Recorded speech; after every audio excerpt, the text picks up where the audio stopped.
lupa beli token listrik. Nanti deh, gampang Mams.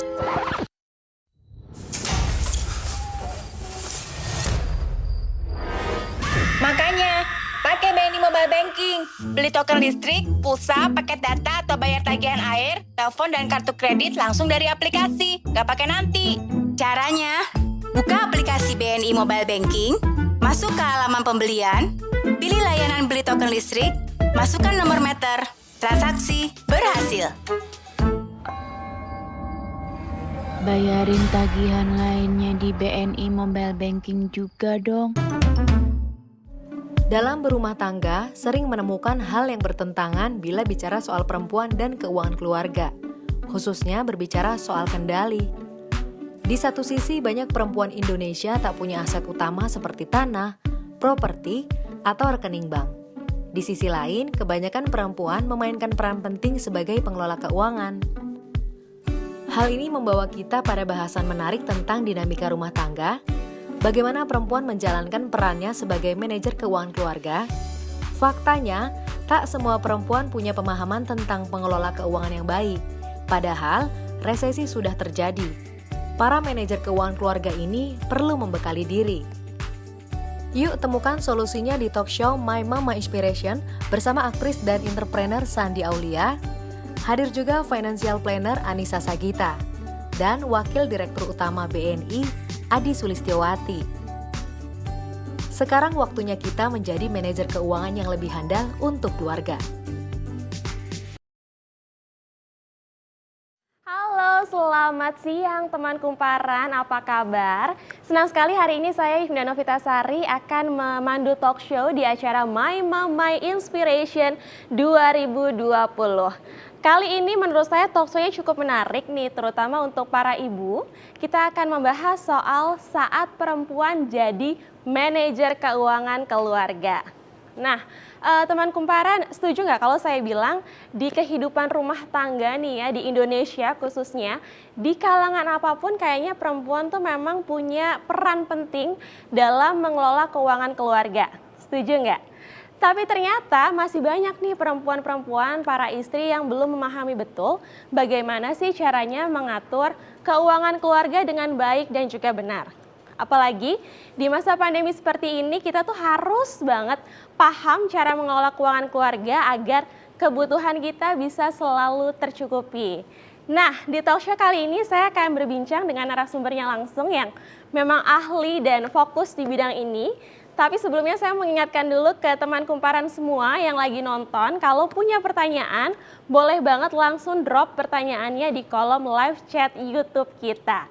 Oke, sudah nggak sabar siapanya narasumbernya. Kita akan langsung sapa. Yang pertama ada seorang aktris, seorang ibu, dan juga seorang entrepreneur. Di sini sudah hadir Mbak Shandy Aulia. Hai Mbak Shandy. Halo, hai semua. Apa kabar Mbak Shandy, sehat? Sehat, baik. Terima kasih udah diundang untuk ngobrol-ngobrol bareng kumparan. Terima kasih Mbak Shandy, senang sekali Mbak Shandy hadir di sini. Mungkin aku mau tanya sedikit nih ke Mbak Shandy. Mbak Shandy kan baru melahirkan ya Mbak ya di masa-masa pandemi. Terus juga beberapa orang yang punya bisnis nih cukup terdampak juga ya Mbak ya di masa pandemi. Mungkin Mbak Shandy bisa cerita suka dukanya, tantangannya apa sih? Punya peran yang baru sebagai seorang ibu sambil ngurusin bisnisnya juga di masa pandemi. Apa tuh Mbak tantangan dan suka dukanya Mbak Shandy? Kalau tantangan, jadi saya tuh melahirkan di bulan Februari 2020 ini kan. Terus saat itu masih bisa, setelah melahirkan masih bisa sedikit menikmati di luar lah gitu. Karena kan di Indonesia belum terlalu yang pandemi belum seheboh kayak sekarang gitu. Baru akhirnya di bulan Maret ya kalau nggak salah, awal Maret itu benar-benar harus stay at home. Tantangannya sebenarnya aku lebih banyak mengucap syukur ya untuk momen saat itu, karena baru melahirkan ya memang harus rest di rumah at that moment gitu ya. Pastinya ada rasa khawatir kan tantangannya, karena tiba-tiba corona udah di Indonesia, yang waktu itu masih diomongin masih jauh banget di Wuhan gitu, tiba-tiba udah ada di Indonesia, dan kita as a mom pasti ada rasa worry, tapi waktu itu aku lebih memilih untuk get solution aja sih. Jadi cari informasi sebanyak-banyaknya, kira-kira apa yang harus kita lakukan di masa-masa yang memang saat itu baru melahirkan, baru memasuki era pandemi tuh. Waktu itu kan maksudnya informasi-informasi masih sangat terbatas ya, masih kayak apa ya, masih sembraut gitu berita-beritanya. Kalau sekarang kan udah ada protokol kesehatan ini, jadi udah ada step by step-nya. Kalau dulu ya akhirnya memilih untuk stay di rumah, terus langsung lebih menjaga kebersihan lagi, apalagi ada baby kan, jadi harus ekstra aja sih tantangannya. Jadi memang nggak bisa dipungkiri banyak sekali tantangannya, tapi kalau diambil hikmahnya karena lagi sering banyak di rumah, jadi bisa memantau tumbuh kembang si kecil dengan lebih sering dan pasti ya Mbak Shandy ya? Yes, yang bikin happy dan sukacita banget kan, jadi suami juga akhirnya work from home kan, itu sebenarnya maminya sih yang paling happy. Gitu kan.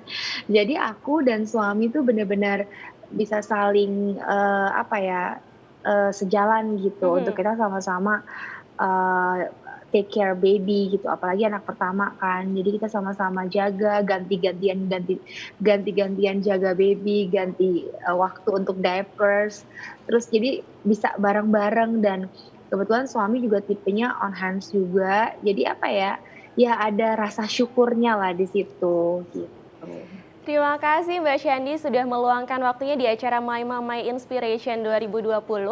Selain Mbak Shandy, kita juga kehadiran satu narasumber lagi, seorang financial planner kita. Di sini sudah hadir ada Mbak Anissa Sagita. Selamat siang Mbak Anissa. Halo, selamat siang Mbak Yufi dan teman kumparan semua. Apa kabar Mbak Anissa? Alhamdulillah baik. Alhamdulillah baik, senang sekali tadi Mbak Shandy dalam keadaan baik, Mbak Anissa juga dalam keadaan baik. Dan yang satu lagi ini ada narasumber kita, ada Ibu Adi Sulistiyowati, Wakil Direktur Utama Bank Negara Indonesia atau yang akrab juga disapa dengan Ibu Susi. Selamat siang Ibu Susi. Siang Mbak Yufi, terima kasih atas undangannya oleh kumparan. Terima kasih juga Sehat Ibu Susi selalu, sudah. Mbak Yufi. Terima kasih Ibu Susi sudah meluangkan waktunya juga untuk hadir di acara kali ini. Nah, teman kumparan, kalau kita mau ngomongin soal merencanakan atau mengelola keuangan keluarga, kayaknya aku paling pas nih pertama-tama akan ngobrol dulu ke Mbak Anissa Sagita. Hai Mbak Anissa. Mbak Anissa, kan di masa pandemi seperti ini pengelolaan keuangan keluarga kayaknya memang harus jadi concern yang benar-benar kita perhatikan ya Mbak. Nah, saya dengar selama pandemi ini ternyata banyak juga nih ibu-ibu yang katanya sering curhat juga soal keuangan keluarga. Itu apa aja tuh Mbak Anissa yang sering dicurhatin sama ibu-ibu ke Mbak Anissa?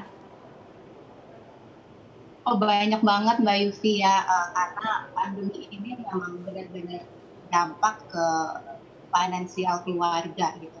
Ada yang curhat penghasilannya dikurangin, ya jadi ada beberapa kantor yang memang kalau gaji tadinya 100%, sekarang dikurangin jadi 70% karena industri itu terdampak pandemi.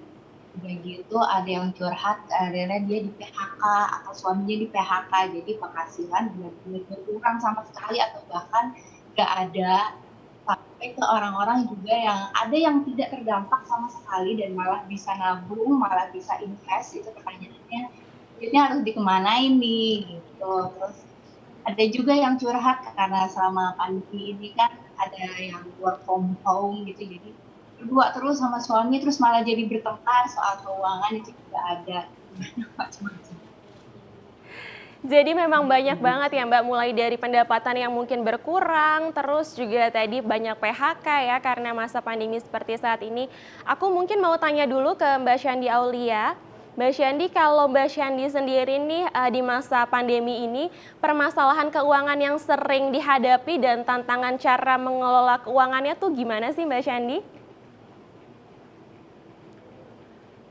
Kalau tantangan sih kebetulan, kalau aku dan David ya, kita kan memang, setelah menikah, kita tuh we decide untuk apapun penghasilan aku dan David itu kita put together gitu. Jadi di kita nggak ada yang namanya uang istri, uang suami gitu. Kita put together, kita transparan semuanya dan kita tuh ada account gitu. Jadi misalkan, account yang memang untuk spending sama account yang memang untuk, kita saving gitu. Jadi misalkan itu untuk our future, untuk anak, atau untuk sesuatu yang, kita bisa bilang untuk ya masa depan ya, gitu. Jadi, dari situ dulu kita memulai gitu. Waktu awal-awal menikah, pasti ada tantangan sih, karena kan aku bekerja udah dari kecil, dari umur, 14 tahun udah biasa make money sendiri, cari uang sendiri, kerja gitu. Suami juga ada penghasilan sendiri gitu dan, waktu saat itu yang membantu aku untuk manage keuangan itu kan lebih ke mama, ya kan, karena memang masih underage maksudnya waktu mulai bekerja, saya masih, under mama, jadi semua kontrak, pekerjaan itu pasti mama yang handle sampai di usia 21 tahun.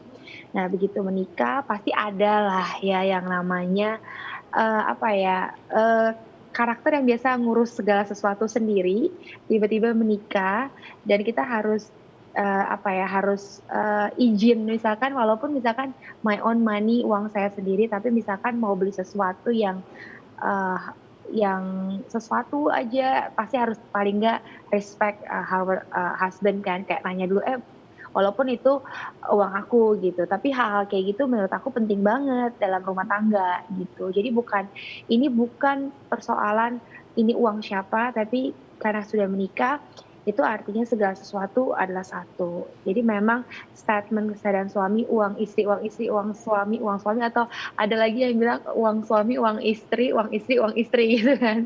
Itu buat saya dan suami tuh, kita nggak ada, hal-hal seperti itu. Jadi semuanya sama gitu. Nah, kenapa kita harus seperti itu, supaya kita ada rasa tanggung jawab bersama juga gitu. Dan ya paling dimulai dari, dislot-slotin aja gitu, ini kepentingannya untuk apa.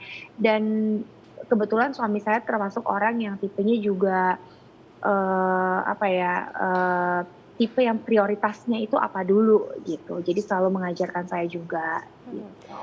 Jadi nggak ada nih ya Mbak, biasanya kan orang bilang uang suami itu uang istri, tapi kalau uang istri itu uang istri aja ya biasanya gitu kan. Berarti ini nggak sih Mbak, Iya. sering ada ini nggak Mbak, apa kelas gitu terkait keuangan dengan suami, atau mungkin Mbak Shandy sempat bikin kesepakatan dengan suami gimana sih caranya mengatur dan juga mengelola keuangan keluarga? Lebih kesepakatan aja sih, lebih kesepakatan aja gitu. Jadi apapun, kalau saya sama suami, apapun yang kita dapatkan, ya misalkan saya dan suami gitu, kita memang put in one account yang saya bilang itu. Nah, selebihnya kita terbuka aja. Ya udah, nanti yang bagian ini, itu untuk me time ya. Me time itu maksudnya untuk kesenangan hobi saya atau kesenangan hobi suami gitu. Jadi ya udah, itu bebas, suami nggak ikut campur, mau aku beli sesuatu apa, atau aku pengen spend misalkan membantu keluarga, atau misalkan aku mau, eee, apa itu gitu. Begitu juga dengan suami, mungkin dia hobi golf atau dia hobi, sepeda or apapun, itu udah bagiannya dia gitu. Jadi yang komitmen kita udah kita lakukan, tapi kita juga pasti, harus, apa ya, kayak kita sudah bekerja keras, pasti harus ada yang dinikmati juga, tapi kita juga harus wise aja sih, gitu. Terima kasih Mbak Shandy atas penjelasannya, ini menginspirasi banget ya, kompak juga nih antara suami dan istri dalam mengelola keuangan keluarga. Saya mau lanjut tanya ke Ibu Susi. Bu Susi, Ibu kan seorang wanita karir ya Bu ya, yang punya karir di perbankan, pastinya juga sibuk, jadwalnya padat. Aku penasaran nih Bu Susi, kalau persoalan keuangan keluarga biasanya tuh di-handle sendiri juga, atau bagaimana nih cara Ibu Susi menghandle atau mengatur keuangan keluarga? Terima kasih Mbak Yufi, betul. tugas saya sebagai wakil direktur utama dan juga saya telah bekerja di BNI selama 30 tahun. Tapi buat saya tetap bersyukur bahwa di dalam tugas dan kewajiban saya tetap bisa menjalankan kewajiban sebagai seorang ibu. Bagaimana mengurus keluarga, anak-anak, dan juga tadi yang ditanyakan oleh Mbak Yufi di dalam mengelola keuangan keluarga. Kebetulan saya bekerja di bank, sehingga saya dalam mengelola keuangan tadi juga dilakukan secara sendiri. Tadi sebenarnya sama seperti apa yang dilakukan oleh Mbak Sandi juga, Sandi Aulia tadi, betul. Bahwa di dalam mengelola keuangan itu pertama itu yang paling utama adalah bagaimana komunikasi yang terbuka antara suami istri. Sehingga kita bisa tahu berapa pendapatan kita, berapa pengeluaran kita, selalu kita lanjutkan untuk membuatkan perencanaan jangka pendek, menengah maupun jangka panjang. Kalau di saya membuat itu planning itu adalah 10, 20, 30, 40% contoh. Tapi ini bisa disesuaikan dengan masing-masing daripada keluarga. 10%, 20, 30, 40% itu adalah misalnya 10% tadi kayak Mbak Sandi diperuntukkan untuk membantu keluarga, membantu orang lain, zakat atau apapun bentuknya. 10% itu juga bisa disesuaikan. Kalau saya lagi 20% ya digunakan untuk apa? Menabung tadi untuk keperluan tadi yang Mbak Sandi tadi sampaikan. Menabung untuk jangka panjang, untuk anak, program anak nanti sampai sekolah, sampai tingkat tinggi, program asuransi, program kesehatan. Ini juga investasi selain deposito, investasi di di obligasi, sukuk ataupun di saham, betul-betul investasi yang untuk kita perlukan untuk menambah daripada kebutuhan keluarga. Seperti contoh saya sampaikan tadi, seperti yang disampaikan Mbak Sandi juga, saya juga dulu program sebelum saya mulai menikah, belum punya anak, itu saya contohkan juga saya menggunakan asuransi anak sejak dalam kandungan. Persiapan anak itu untuk sekolah. Alhamdulillah anak saya sekolah sampai SMA menggunakan asuransi, dulu Bumi Putra. Nah, contoh-contoh seperti itu kita bagaimana mengelola keuangan itu untuk perencanaan jangka panjang. Ini seperti di BNI, sekalian juga ya menawarkan juga di BNI juga ada tabungan perencanaan masa depan. Itu juga perencanaan masa depan itu buat anak, untuk kesehatan asuransi, untuk program ibadah, haji ataupun apapun itu kita juga punya untuk membantu para nasabah di dalam mengelola keuangan. Tadi selanjutnya 30%. 30% itu diperuntukkan untuk cicilan. Ini contoh kalau kita melihat bahwa cicilan untuk rumah, kalau rumah tangga baru kan buat rumah, kendaraan. Nah ini kita harapkan ini 30%, kalau bisa jangan lebih daripada 20 atau 30%. Karena ini akan mengganggu daripada keuangan keluarga. Jadi disesuaikan dengan kemampuan kita untuk cicilan daripada kebutuhan kita untuk rumah tangga. Selanjutnya 40% tadi yang diperuntukkan untuk keperluan kita. Keperluan kita selama 1 bulan atau keperluan kita untuk sehari-hari. Tadi yang disampaikan Mbak Sandi Aulia mungkin ada dibagi untuk suami, untuk istri. Mungkin kalau istri ada ke salon, ada untuk keperluan spa. Kalau suami tadi ada keperluan untuk olahraga atau apa-apa itu diatur di dalam alokasi anggaran tadi. Ini yang menurut saya ini diperlukan. Setelah kita merencanakan, kita mengevaluasi apakah perencanaan kita sudah sesuai. Ini bisa disesuaikan dengan kebutuhan itu, kebutuhan daripada masing-masing. Selain itu juga saya harapkan juga kadang-kadang tadi yang disampaikan oleh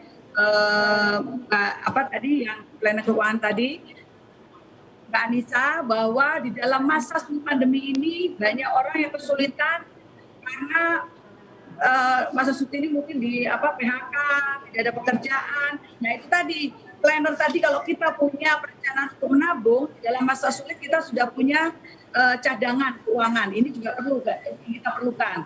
Di samping itu kadang-kadang di masa COVID, di masa pandemi ini, saya melihat di masyarakat saat ini justru bukan menjadikan suatu ancaman, justru menjadikan suatu peluang. Di mana di dalam masa COVID ini punya ide-ide dari bakat, minat, hobi, ini akan menjadikan suatu pendapatan, masukan di luar daripada pendapatan rutin. Ini juga menurut saya menjadikan suatu usaha bagaimana kita di dalam masa COVID ini kita memiliki kreativitas, inovasi di dalam membantu keluarga, di dalam membantu pemasukan daripada keuangan keluarga. Saya rasa itu Mbak Yufi. Menarik sekali nih penjelasannya Ibu Susi. Ibu Susi juga seorang wanita karir yang hebat yang ternyata mengatur keuangannya pun memang rinci ya Bu ya. Saya pribadi tuh sebagai seorang ibu, sebagai seorang istri sepakat banget tadi Ibu Susi bilang memang kita kayaknya kalau untuk mengatur keuangan keluarga tuh harus banget tahu nih dari rencana jangka pendek, jangka menengah, dan jangka panjang. Bahkan untuk pendidikan anak yang mungkin masih nanti-nanti sekolahnya itu harus sudah disiapkan dari jauh-jauh hari. Bahkan tadi kata Bu Susi pas lagi hamil juga mungkin kita sudah harus mulai memikirkan dana pendidikan anak. Nah, kalau tadi jawabannya Ibu Susi sebagai seseorang yang memang sudah hatam dan sudah ahli nih soal pengelolaan keuangan, aku mau tanya ke Mbak Anissa. Mbak Anissa, tapi nih ya kenyataannya ternyata tuh masih banyak seorang ibu, seorang istri yang memang belum tahu banget nih gimana sih cara ngatur keuangan keluarga.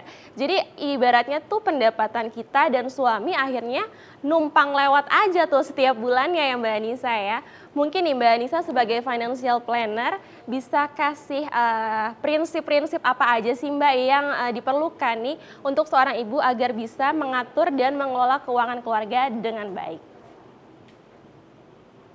Nah, sebelum masuk ke prinsip-prinsip keuangan ya Mbak Yufi, aku mau garis bawahi dulu ya. Aku tadi seneng banget dengar caranya Mbak Shandy Aulia sama Ibu Susi mengelola keuangan karena memang seperti itulah harusnya keuangan keluarga gitu ya, diskusi dan diskusi dengan suami ada keterbukaan bagaimana cara mengelola keuangan. Kadang-kadang nih ya di Indonesia ini nggak semua orang seberuntung seperti Mbak Sandi dan Ibu Susi. Jadi masih ada yang beban keuangan itu berat di perempuan aja. Sedangkan menurut OJK itu literasi keuangan perempuan angkanya masih di bawah. Nah ini makanya jadi tugas berat kita nih para perempuan gimana cara mengelola keuangan. Nah sedangkan di masa pandemi ini dari banyaknya curhat yang tadi aku cerita itu aku akhirnya membagi menjadi 3 kategori ya. Aku punya 3 kategori bagaimana orang itu menghadapi masa pandemi secara finansial. Nah yang pertama masuk kategori namanya, aku kasih nama surviving atau bertahan hidup ya, karena di sini adalah orang-orang yang benar-benar finansialnya tuh terdampak sama pandemi sampai tidak ada pemasukan sama sekali. Nah kalau sudah termasuk dalam kategori surviving ini, contohnya mereka yang kerja di industri pariwisata ya atau event organizer, semua hiburan kan konser cancel, itu sama sekali nggak ada pemasukan. Nah ini fokusnya memang beda sama orang-orang pada biasanya gitu, pada umumnya, karena fokusnya memang cari penghasilan dulu deh, gimana caranya bisa menutupi kebutuhan keluarga itu dulu di masa pandemi. Soal tabungan atau investasi itu mikirnya nanti, yang penting pemasukan ada lagi dulu. Nah itu yang pertama. Kalau yang kedua ini aku sebut namanya masa penyesuaian. Nah ini buat mereka yang terdampak pandemi juga tapi alhamdulillah masih ada pemasukan. Meskipun pemasukannya malah berkurang atau jauh berkurang daripada yang dari awal sebelum pandemi itu dulu ya. Nah ini juga pusing ya, meskipun nggak sepusing yang di kategori pertama bertahan hidup. Nah apa yang harus dilakukan? Tentunya penyesuaian.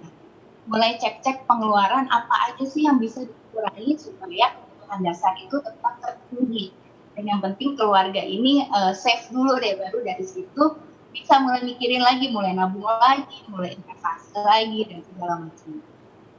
Nah ini akan sangat membantu ya kalau misalnya kita sebagai manajer keuangan ya, moms, itu punya satu tools yang bisa diakses di mana aja untuk kita bisa ngecek keuangan sedikit.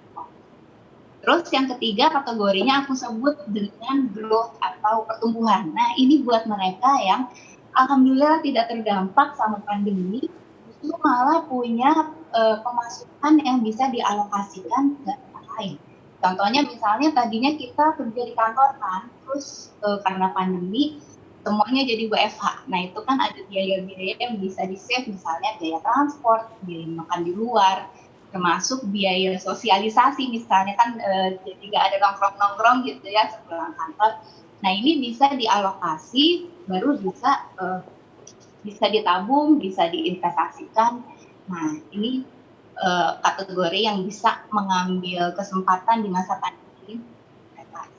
Jadi memang kondisi orang itu beda-beda dan menghadapi pandemi nggak semuanya tiba-tiba langsung jadi punya uang ekstra gitu. nggak semuanya juga tiba-tiba bisa menabung atau berinvestasi. Nah, kalau sudah tahu titik mana kita berada saat ini, langsung fokus ke apa yang harus dilakukan. Kalau tadi kategori pertama bertahan hidup, tentu fokusnya adalah mencari pemasukan. Kalau yang kedua fokusnya adalah penyesuaian, masuk mencari juga penghasilan. Kalau yang ketiga fokusnya sudah bisa mulai merencanakan keuangan. Nah, kalau merencanakan keuangan ini bahasa simpelnya aku sering bilang uang yang ada saat ini harus bisa dihabiskan. Nggak cuma untuk hari ini, tapi juga untuk masa depan. Nah, masa depan gimana caranya? Caranya dengan investasi gimana caranya? Nah, sebelum ke investasi harus sehat dulu nih keuangannya. Baru ini mau masuk ke prinsip-prinsip perencanaan keuangan. Sebagian besar ada yang sudah diinfokan tadi sama Bu Susi ya. Kalau saya membaginya jadi 5 cara. Yang pertama, ada pemasukan dan bisa kelola. Yang penting nggak minus ya setiap bulannya. Keuangan keluarga itu aman, kebutuhan dasar terpenuhi. Yang kedua, bisa bayar cicilan dan utang bulanan itu maksimal sebesar 30% dari penghasilan utama. Yang ketiga itu punya tabungan minimal 3-6 kali pengeluaran bulanan, atau ini yang sering kita sebut dengan dana darurat. Gimana kalau belum punya dana darurat, dikumpulin dulu. Gimana kalau belum punya penghasilan untuk ngumpulin dana darurat, cari dulu. Nah, nomor 4, itu melakukan manajemen risiko. Termasuk di dalamnya adalah asuransi. Tapi tidak terbatas sama asuransi. Manajemen risiko itu adalah bagaimana kita nanti menghadapi kondisi-kondisi darurat yang kita nggak bisa prediksi ini. Contohnya seperti sekarang pandemi, oke lah sudah lewat beberapa bulan, tapi kita akan menghadapi ke depannya juga nih yang sama-sama nggak pasti ya. Kita kan nggak yakin sampai kapan ini semua akan berlangsung kembali normal gitu ya. Jadi masih bisa dianggap masa-masa darurat. Ya. Contoh, kita harus bisa siapkan bagaimana kalau nanti misalnya di bulan-bulan ke depan amit-amit terjadi PHK. Jadi gelombang PHK ini nggak cuma di awal-awal aja, tapi masih ada beberapa perusahaan yang terus PHK. Lalu selain itu juga punya asuransi kesehatan. Lalu bagaimana, nah ini yang seringkali miss ya di beberapa keluarga di Indonesia itu adalah bagaimana kalau tiba-tiba suami amit-amit ya, suami tiba-tiba meninggal sebagai kepala keluarga. Nah itu yang harus diperhatikan Mas. Jadi mengelola keuangan itu termasuk juga manajemen. Baru yang kelima adalah bisa investasi dengan uang yang memang bisa dan kita sediakan, bukan mengambil jatah dari kebutuhan besar keluarga. Kira-kira begitu Mbak Yufi. Jadi memang di awal kita harus tahu dulu ya Mbak Nisa ya, kita tuh masuk dalam kategori apa, apakah yang memang jadi tidak berpenghasilan sama sekali di masa pandemi atau justru yang aman-aman aja. Kita tahu dulu kategori kita, baru ikuti prinsip-prinsip yang tadi Mbak Nisa sudah jelaskan. Nah Mbak Nisa, aku mau tanya lagi, jadi kan di masa pandemi seperti ini mungkin ada yang pendapatannya berkurang atau karena banyak di rumah WFH juga, akhirnya nih banyak ibu-ibu yang mengambil kesempatan, ada yang mulai jadi reseller, ada yang mungkin memulai bisnis makanan rumahan, atau ada juga nih yang sampai niat mengajukan pinjaman usaha kredit mikro. Nah, ini tuh kan menurut banyak orang kalau melakukan pinjaman kredit mikro ini cukup tricky ya Mbak ya, bisa sampai ke tahap tersebut. Nah, aku mau tanya ke Mbak Nisa, apa aja sih Mbak yang harus diperhatikan kalau kita mau ambil pinjaman dari bank? Mungkin bisa dijelaskan juga nih Mbak Nisa perbedaan layanan atau produk keuangan terkait peminjaman dana tersebut apa aja? Nah, kalau untuk pinjaman itu syaratnya cukup agak ketat gitu ya. Jadi berbeda dengan usaha-usaha rumahan seperti tadi buka makanan online atau jualan reseller dan lain sebagainya. Kalau yang seperti itu, kalau yang usaha rumahan itu tidak perlu, kalau belum skalanya belum cukup besar, itu belum perlu pinjaman, masih bisa dihandle dengan sendiri. Kalau perlu pinjaman berarti ada syaratnya bahwa sudah menjalankan usaha sudah berpengalaman usaha selama 6 bulan. Nah ini yang perlu digarisbawahi. Jadi kalau misalnya nanti Anda membuka usaha terus berencana memang mengambil kredit pinjaman, harus ada jeda 6 bulan atau 1 tahun untuk kita buktikan bahwa usaha kita itu memang benar-benar menghasilkan gitu. Jadi bukan sembarang tiba-tiba buka usaha lalu pinjam kredit gitu ya. Meskipun sekarang syaratnya dipermudah, tapi akan lebih bagus bila kita berhati-hati. Apalagi kalau punya usaha atau bisnis sendiri, yang sering sekali terjadi adalah tercampur antara keuangan keluarga sama keuangan bisnis.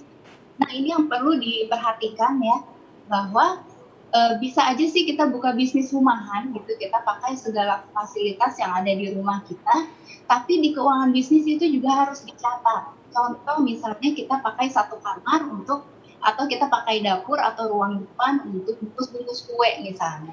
Nah, itu harus dihitung sebagai biaya sewa tempat. Karena nanti ketika usaha kita sudah besar, usaha kita sudah mapan, sudah butuh ekspansi, itu akan timbul biaya lagi tersendiri kalau kita butuh tempat lagi kan. Makanya untuk disiapkan dari awal dengan membuat ada komponen biaya sewa. Nah, itu salah satu cara untuk memisahkan keuangan pribadi dan keuangan bisnis. Lalu perlu ditanamkan juga bahwa nggak semua usaha itu akan sukses. Jadi sebelum mulai itu siapkan mental dulu untuk tahan banting. Karena menurut survei ini banyak sekali usaha yang gagal di tahun pertama, dan usaha pertama itu kemungkinan besar gagal. Jadi itu perlu disiapkan dulu mental.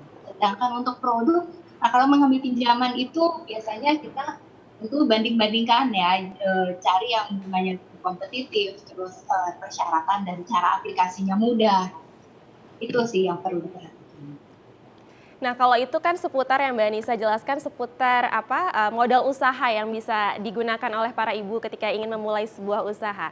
Kalau tools, mungkin ada juga aplikasi yang bisa digunakan nih Mbak Anissa untuk memudahkan para ibu nih mengatur dan mengelola keuangan. Kira-kira apa aja sih Mbak Anissa? Nah, soal tools untuk mengelola keuangan, biasanya yang dibutuhkan adalah Moms, kita kan sudah repot dengan segala macam urusan rumah gitu ya. Jadi menurut saya aplikasi yang tepat itu adalah yang bisa melacak pengeluaran kita kemana aja. Kita bisa cek tuh kemarin kita keluar duit belanja di mana gitu, itu berapa ya gitu. Terus ada juga kemudahan misalnya bayar tagihan di satu tempat, itu akan sangat memudahkan banget kita sebagai manajer keuangan keluarga supaya nggak pusing-pusing lagi nyatet di banyak tempat, biasanya kan gitu. Itu kalau bisa bayar tagihan di satu tempat, bisa ngecek uang keluar masuk di satu tempat, itu udah yang paling membantu banget, karena tugas kita sebagai ibu kan nggak cuman itu aja ya, di rumah kerjaan itu banyak banget, udah pusing. Jadi kalau ada tools yang seperti itu sih membantu. Aku sepakat nih ya sama Mbak Anissa, karena memang saat ini sudah banyak sekali opsi teknologi yang ditawarkan untuk memudahkan ibu mengatur keuangan keluarga dan juga untuk memulai usaha. Misalnya seperti mobile apps perbankan yang tadi sudah di-mention Mbak Anissa, di mana saat ini mobile apps perbankan memberikan banyak kemudahan bagi para ibu untuk melakukan transaksi rutin setiap bulannya. Nah, pas banget karena kini BNI Mobile Banking sudah hadir sebagai solusi kemudahan para ibu untuk melakukan transfer, pembayaran tagihan rutin seperti listrik, tagihan kartu kredit, TV berlangganan, pajak, asuransi, hingga biaya urusan pendidikan anak. Nah, peran ibu dalam mengelola keuangan juga tidak terbatas nih hanya dengan mengatur pengeluaran dan pemasukan saja.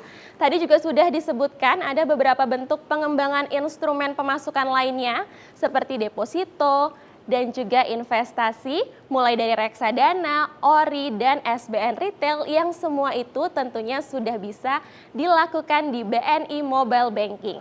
Satu lagi buat ibu yang suka berburu diskon, mana suaranya? Nah, BNI juga memberikan solusi agar pengeluaran bulanan tetap terkontrol. Ibu bisa memanfaatkan fasilitas transaksi dengan menggunakan kartu kredit, kartu debit, atau juga tap cash BNI karena ada banyak promo diskon di beberapa merchant terpilih. Lengkap banget nih pokoknya solusi yang ditawarkan dari BNI. Nah, sekarang tadi sudah sama Mbak Anissa, aku mau lanjut ke Mbak Syandi. Mbak Syandi kan selain aktris juga, Mbak Syandi seorang entrepreneur dan juga pelaku bisnis nih Mbak. Ada nggak sih Mbak, mungkin Mbak Syandi bisa cerita cara yang Mbak Syandi lakukan untuk mengatur modal usaha dan keuangan keluarga sehingga keduanya tuh nggak saling bercampur gitu Mbak Syandi? Oh ya, saya sih tertarik banget ya. Tadi Mbak Nisa bilang kalau kondisi saat ini kan memang mungkin kalau yang nonton saat ini bilang kayak oh gampang ya kan kondisi sekarang mungkin di situasi kondisi saat ini saya mungkin lebih baik gitu. Tapi mungkin perlu ditekankan setiap kita kan beda-beda betul kondisinya dan tantangannya juga berbeda. Yang paling penting menurut saya sebenarnya menghadapi financial di era pandemi ini adalah kita jangan meng-compare uh, financial kita sama orang lain dulu. Itu yang paling penting. Jadi apa yang saat ini kita diberikan, dihadapi, kita get solution. Karena dengan kita compare, oh si A masih enak ya, si B masih begini, itu malah justru nggak bikin kita fokus dan berkembang untuk kehidupan keuangan kita sebenarnya gitu. Jadi aku setuju banget di era saat ini sebenarnya kita ditantang bagaimana kita bisa survive dan kita bisa explore, kita bisa memberikan ide-ide kreativitas. Sebenarnya di dalam diri kita manusia tuh pasti Tuhan kasih kita talenta kan, nggak mungkin enggak gitu kan. Yang mungkin yang biasanya cuma buat masakin anak, sekarang mungkin kita bisa buat catering kecil-kecilan untuk orang-orang di sekitar kita. Jadi sebenarnya banyak banget yang bisa kita maksimalkan gitu selama kita masih mau berusaha. Kalau untuk dari segi bisnis saat ini justru ya saya memang di bidang retail dari 2006 saya ada clothing line sendiri dari 2006. Jadi dari masa media sosial belum ada saya memang udah mulai berbisnis dari usia 18 tahun. Waktu itu saya buat clothing line saya sendiri pakaian wanita. Dan sekarang hampir memasuki 4 tahun terakhir saya masuk di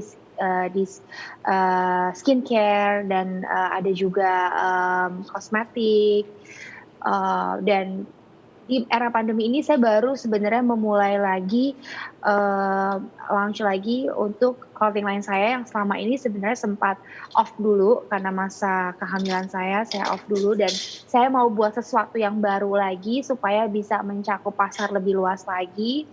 Dan akhirnya saya baru launch justru di era pandemi ini dan saya ambil kesempatan untuk ibu-ibu pasti saat ini walaupun kondisinya lagi struggling tapi tetap kita harus tampil menarik tapi gimana caranya supaya nggak mahal gitu belinya. Jadi kita tetap cantik tapi tetap harga affordable pastinya gitu. Jadi saya buat harga-harga yang memang masih bisa di reach out banyak orang sebenarnya di kondisi saat ini. Lalu saya juga ada memang saya juga buat satu brand yang cukup premium, tapi itu segmennya juga beda juga gitu. Saya buat jewelry khusus untuk baby, salah satunya anting tapi untuk newborn. Dan itu dari diamond, itu memang segmennya premium. Jadi ada beberapa yang saya ambil dari yang menengah ke bawah sampai menengah ke atas gitu. Kalau untuk dari segi bisnis pastinya kita harus lebih ekstra tegas ya dalam hal keuangan gitu. Jadi memang jangan sampai dicampurkan dari pribadi terus ke bisnis gitu. Jadi memang saya ada yang mengontrol juga, kebetulan saya juga ada partner. Jadi gimana ya, kita juga harus banyak untuk berdiskusi, terus kita juga harus jangan terus-terusan memikirkan yang kurang-kurangnya, tapi gimana kita bisa berkembang. Karena menurut saya selama kita masih bisa berusaha, pasti solusi itu selalu ada gitu. Aku tuh sebenarnya salut banget nih sama Mbak Shandi karena banyak banget bisnisnya ya dari clothing, kosmetik, tadi juga baby jewelry. Dan aku sepakat tuh Mbak Shandi bilang mumpung lagi banyak di rumah, kita semua punya talenta dan ini bisa kita manfaatkan dan kita gali lebih maksimal ya Mbak untuk dijadikan peluang usaha. Bener, jadi nggak usah yang muluk-muluk dulu sih. Misalkan kayak temen aku gitu ya. Aku ini benar-benar dari real temen baik aku. Dia tuh awalnya ngobrol-ngobrol misalnya sama ibunya. Terus tiba-tiba dapet resep yang enak banget. Resep tuh carpet tart ya. Dan dia tuh jual tuh dari yang benar-benar kecil-kecilan dulu gitu. Packagingnya juga sederhana banget gitu kan. Terus very simple. Tapi ternyata dari mulut ke mulut orang suka dan akhirnya berkembang sekarang packagingnya jadi lebih bagus dan omset dia juga lebih lebih bagus dan sekarang dia udah buka kayak jadi kebetulan dia saat ini bisnis tadinya tuh dia travel, family travel ya. Tapi kan saat ini travel kan kondisinya lagi, kita tahu pariwisata lagi sedih banget gitu kan saat ini. Tapi dia nggak stres sampai di situ. Kebetulan dia juga punya anak, suaminya juga kerja di bisnis travel juga, keluarganya yang punya. Tapi akhirnya dia nggak berhenti sampai di situ gitu. Dia berusaha sendiri dari dapur dia yang sederhana, kapal pesiar sendiri, dia packagingnya sekarang dari tahun lalu packagingnya masih biasa aja, sekarang dia udah lebih baik lagi packagingnya dan sekarang dia bisa jual kemana-mana gitu. Menarik banget, terima kasih Mbak Shani sharing ceritanya. Sekarang aku mau denger nih dari Ibu Susi. Bu Susi, punya nggak sih Bu tips-tips mungkin yang bisa dilakukan nih kalau Ibu di rumah ingin membuka usaha? Serta gimana cara memanfaatkan produk perbankan saat ini? Oke, makasih Mbak Yusy. Tadi apa yang disampaikan oleh Mbak Anissa maupun Mbak Sandi Aulia, bahwa kita di masa pandemi masa COVID ini jangan menjadikan suatu ancaman. Justru kita harus memberikan energi positif. Kita harus bagaimana kita mencari jalan keluar di dalam masa sulit ini. Jadi kita harus tetap survive. Jadi jangan menyerah tadi kalau kita katakan. Jadi kalau saya bilang bahwa saya bilang tadi masa pandemi COVID ini justru banyak peluang-peluang kesempatan tadi disampaikan oleh Mbak Sandi, bahwa orang-orang yang punya hobi masak, laperta tadi apa itu menjadikan suatu pendapatan. Hal-hal yang memang menurut saya sekarang lagi menggaung nih, karena gini, di masa sulit ini, di masa COVID ini memang dampak perekonomian sangat luar biasa. Tapi juga saya melihat bahwa pertumbuhan daripada UMKM ini juga memberikan multiplier efek yang luar biasa. Nah, sehingga hal ini kita perbankan, dalam hal ini khususnya BNI karena ini bank pemerintah, jadi memang dituntut untuk membantu di dalam membangun pemberdayaan perekonomian. Tadi yang disampaikan oleh Mbak Anissa, memang perlu peran daripada perbankan. Perlu saya sampaikan bahwa untuk itu perbankan dan BNI punya program untuk membantu usaha-usaha kecil tadi. Saya menambahkan tadi apa yang dijelaskan Mbak Anissa, mungkin di Mbak Anissa tadi adalah kur kecil, tapi kita ini ada juga yang namanya kur super mikro atau kur mikro, yaitu kalau kur super mikro itu di bawah 10 juta. Nah, itu kalau yang mikro itu sampai 50 juta. Itu yang tanpa jaminan. Ini memang program pemerintah untuk membantu dalam masa COVID ini yang PHK, tidak mendapat pekerjaan, dan mungkin tadi yang disampaikan Mbak Nisa yang tidak memiliki usaha di bawah 6 bulan. Belum memberikan, karena tadi syaratnya kalau kur biasa, kur small itu harus ada syarat punya usaha 6 bulan. Kalau ini tidak memiliki usaha di bawah 6 bulan, ini bisa diakomodir dengan kur super mikro tadi yang menjadi program pemerintah. Ini untuk membantu pemberdayaan, terutama untuk ibu-ibu yang memiliki pelatihan pendidikan atau kelompok-kelompok usaha atau juga punya usaha sendiri, itu kita akan membantu di dalam program daripada kur super mikro maupun mikro, maupun tadi kecil. Tapi tadi yang saya lihat tadi Mbak Sandi juga, kita terus terang BNI itu punya binaan juga untuk nasabah-nasabah mikro ini atau nasabah kur ini. Ini kita bina, kita lakukan pelatihan, pendidikan, mengawal, karena tadi Mbak Anissa bilang, memanage keuangannya juga harus dipisahkan antara keuangan pribadi dan keuangan untuk usaha, jangan dicampur aduk. Tadi Mbak Sandi juga sampaikan, karena ini nanti juga tata kelolanya nanti nggak efektif, nggak efisien justru. Nah, setelah itu tadi kita tuh debitur-debitur yang mendapatkan pinjaman tadi kita bina, kita kelola, ini bisa naik kelas. Tadi dari super mikro bisa menjadi mikro, bisa menjadi BWU. Ada satu lagi, kalau ada kur sampai 500 juta, ada lagi BWU sampai 1 miliar. Bisa naik kelas lagi di atas 1 miliar, itu adalah small dan menengah, dan sampai mungkin nanti sampai korporasi. Yang di binaan BNI ini Mbak Yufi, kita ini ada juga loh yang ibu-ibu yang kreatif, punya inovasi dari makanan, pernak-pernik, itu bisa sampai ekspor loh. Ini yang menurut saya memang tadi perlu, tadi yang Mbak Sandi sampaikan, harus penuh semangat, harus pantang menyerah, harus memang disiplin di dalam tata kelolanya, bekerja keras. Nah, menurut saya ini akan menjadikan suatu bentuk bantuan untuk keluarga dari para ibu-ibu di dalam membangun kesejahteraan daripada keluarga. Di samping itu, tadi kita juga ada, kalau misalnya ibu-ibu yang memiliki suami yang bekerja, kita juga ada namanya kredit fleksi. Tapi harapannya kita memberikan kredit ini untuk yang produktif, jangan untuk konsumtif. Jadi memang kalau bisa kreditur perbankan itu memberikan pinjaman itu bukan untuk jaminan yang kita minta, tapi adalah bagaimana bisa uang itu kembali dan juga bisa menumbuhkan perekonomian, menumbuhkan untuk masyarakat, sejahtera masyarakat. Jadi jangan sampai tidak produktif. Nah, di samping itu tadi yang disampaikan Mbak Anissa, di dalam mengelola keuangan itu juga harus ada aplikasinya. BNI punya mobile banking tadi yang disampaikan Mbak Yufi. Mobile banking itu bisa membuka rekening, bisa tadi menerima penerimaan, bisa melihat setiap saat dengan mobile banking, dengan smartphone. Jadi kapan aja bisa tahu uang-uang yang masuk. Terus kita untuk membayar apa aja bisa, listrik, telepon, sekolah anak, asuransi, dan juga tadi investasi. Banyak pilihan di mobile banking kita yang menarik dan juga untuk ada financial planner untuk kita investasi-investasi bisa lakukan di mobile banking. Harapan saya di sini juga Mbak Sandi Aulia, Mbak Anissa, Mbak Yufi mencoba mobile banking BNI. Dan saya rasa kita bisa bersama-sama di dalam mengelola keuangan lebih baik lagi dan lebih efisien dan efektif. Sekian Mbak Yufi. Terima kasih Ibu Susi. Jadi memang kita harus lebih aware juga ya sama produk-produk perbankan. Nah, itu dia tadi diskusi kita yang sangat inspiring sekali, informatif sekali khususnya untuk para ibu nih seperti saya agar kita semakin mantap menjadi manajer keuangan keluarga. Info dari narasumber dari Ibu Susi, dari Mbak Syandi, ada juga dari Mbak Anissa, pastinya bisa banget nih kita terapkan dan kita manfaatkan di kehidupan sehari-hari. Sebelumnya saya mohon maaf nih kepada teman-teman Kumparan yang sudah bertanya, karena keterbatasan durasi akhirnya belum bisa kita tanyakan langsung ke narasumber, tapi dari jawaban narasumber kayaknya sudah bisa menjawab ya beberapa pertanyaan dari teman Kumparan.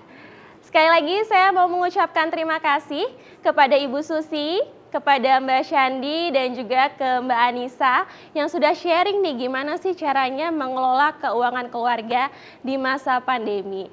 Tentunya banyak banget nih hal-hal baru yang saya dapatkan dan insya Allah bisa dipraktekkan langsung di kehidupan sehari-hari. Terima kasih banyak dan sehat selalu. Sampai jumpa di acara Kumparan lainnya. Dah. Sama-sama. Terima kasih. Ya, selalu. Thank you. Terima kasih. Terima kasih. Nah, teman Kumparan, meski di masa pandemi rasanya sulit banget ya untuk kita bisa mengatur keuangan keluarga, namun bukan nggak mungkin nih kita bisa melewatinya.